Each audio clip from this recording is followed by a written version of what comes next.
नमस्कार जोहार जय जगन्नाथ आज भिडियो को आपन को स्वागत। बंगोपसागर रे लघुचाप 15 जाए ओडिशा रे वर्षा। बंगोपसागर रे सृष्टि लघुचाप प्रभाव रे 15 तारिख जाए लागी रहिबो वर्षा। प्रबल अति प्रबल वर्षा नहीं भद्रक केन्द्रापड़ा जगतसिंहपुर जिला को ऑरेंज अलर्ट जारी करिछि आंचलिक पाणीपाग विज्ञान केन्द्र। उत्तर पश्चिम बंगोपसागर और पार्श्ववर्ती अंचल में घूर्णिबलय सक्रिय रही यह अधिक घनीभूत हो लघुचाप क्षेत्र सृष्टि होइछि। बालेश्वर सुंदरगढ़ केन्दुझर मयूरभंज अनुगुल जिलार गोटे दुईटी स्थान में बिजुली घड़घड़ी सह घंटा प्रति 30 ରୁ 40 किलोमीटर बेगर पवन बहीपे।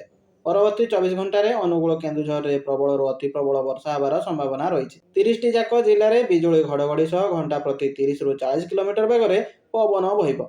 उत्तर पश्चिम ओडिशा रे प्रबल वर्षा हेबार आकलन करा येलो वार्निंग जारी होइछि। ओडिशा उपकूल और आखपाख समुद्र अंचल में 15 तारिख जाए घंटा प्रति 40 ରୁ 50 किलोमीटर बेगर पवन बहिबार संभावना रही। मझिरे मझिरे पवनर बेग 60 किलोमीटर छुईवा सह झड़ पवनर आशंका रही। समुद्र अशांत रही मत्स्यजीवी को ओडिशा उपकूल और संलग्न समुद्र मध्य को न जावाकू परामर्श दि जाइछि। परवर्ती खबर एलपीजी गैस कंपनी क्षति 59,000 कोटी टंका। देश में सरकारी तेल और गैस वितरण कंपनी क्षति लगातार बढ़िबारे लगी। 2026 जुलाई सुधा यह कंपनी गुड़िकर क्षति 59,000 कोटी टंकार पहुंची जाइछि। सरकारी कंपनी गुड़ी को 52,000 कोटी टंकार सहायता देवा परे मध्य सेमानक क्षति बढ़ी।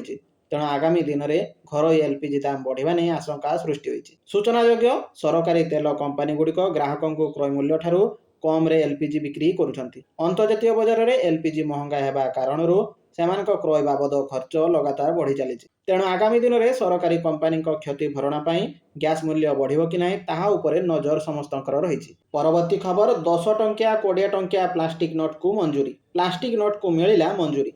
केंद्र सरकार 10 टंकिया और 20 टंकिया प्लास्टिक नोट फील्ड ट्रायल बा क्षेत्रीय परीक्षण को मंजूरी प्रदान करिसेंती। उभय वर्ग रे 100 कोटी लेखाएं प्लास्टिक नोट जारी कराजिबो। अर्थमंत्री निर्मला सीतारमण राज्यसभा एने लिखित उत्तर रखिंट। यह नोट गुड़िकर फील्ड ट्रायल नहीं रिजर्व बैंक प्रस्ताव देता।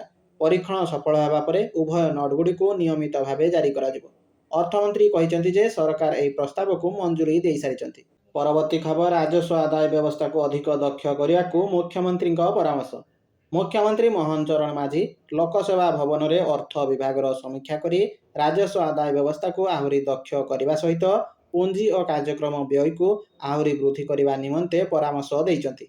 मुख्यमंत्री कहते जे राज्यर सामग्रिक विकास पाई एक दक्ष राजस्व आदाय व्यवस्थार आवश्यकता थिबा बेले पुंजी और कार्यक्रम खर्च को मध्य व्यापक करिवार आवश्यकता रही। यह द्वारा राज्यर अभिवृद्धि त्वरान्वित हो पारिबो। अर्थ विभाग पक्षरु राजस्व प्राप्ति और खर्च संपर्क में एक विस्तृत उपस्थापना रखा जाइतिला।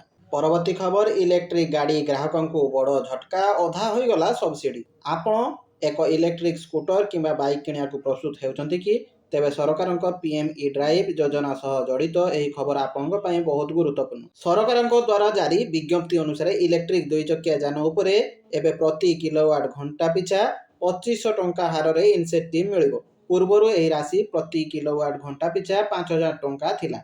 नुआ व्यवस्था अनुसार 1 एप्रिल 2025 रु 31 मार्च 2028 मध्य पंजीकृत योग्य इलेक्ट्रिक 2 चकिया यान गुड़िक इनसेंटिव परिसरभुक्त हेब। परवर्ती खबर 50 एकर जमी रे जीव विज्ञान प्रतिष्ठान संप्रसारण हेब।